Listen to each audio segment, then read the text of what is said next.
But first, in New Mexico, there is growing outrage over Governor Michelle Grisham's decision to suspend the Second Amendment.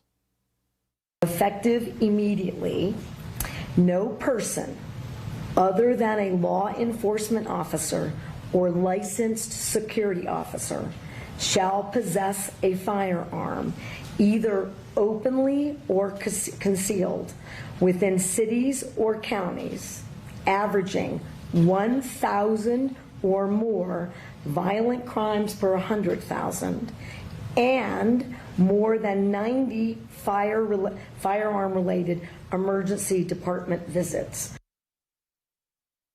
Now, the governor declared a temporary emergency health order suspending open carry and concealed carry across the state.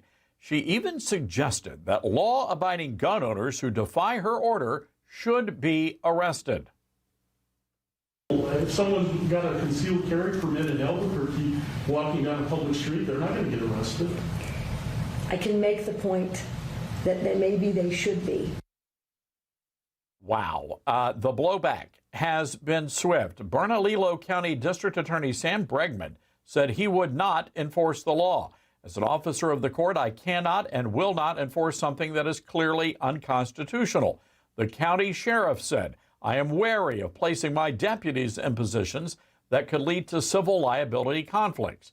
And two Republican state lawmakers announced impeachment proceedings. Representative Stephanie Lord and John Block said in a statement, this is an abhorrent attempt at imposing a radical progressive agenda on an unwilling populace. Rather than addressing crime at its core, Governor Grisham is restricting the rights of law-abiding gun owners. And on Sunday, hundreds of law-abiding gun owners gathered in Albuquerque's Old Town Square to protest the governor's crackdown. Police did not intervene, and no one was arrested. Even anti-gun zealots like California Congressman Ted Lieu and Parkland High School alum David Hogg blasted the governor, calling it unconstitutional. Governor Grisham, meanwhile, remains defiant and said none of our constitutional rights are intended to be absolute. I think it's time we have a really strong debate about all the other constitutional rights.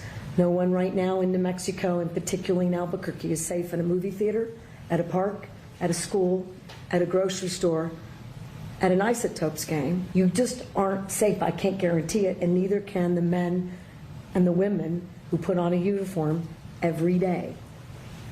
In that regard, I think it's time to talk about the absoluteness of the discussion and the current court actions that suggest that the Second Amendment is an absolute right and none of the others are. All right, so if that's the case here, if there are no absolute constitutional rights, does Governor Grisham also believe that she has the right to shut down the news media? What about the church houses? And what about our freedom to assemble? Does she actually believe that she holds the power to decide whether or not we can engage in our First Amendment rights? This is not the first time that a government tried to confiscate the weapons of law-abiding citizens. It also happened in 1775. The British dispatched hundreds of redcoats to Lexington, Massachusetts. They were under orders to confiscate all their guns and ammo.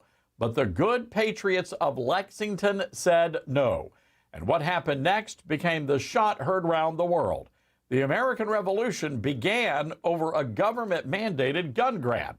And Governor Grisham would do well to remember that. As for the rest of us, pay very close attention to the Democrats, Americans. If they can get away with suspending the Second Amendment, they can also get away with suspending the rest of the Constitution. This is no longer just about New Mexico. This is a test run for the rest of us.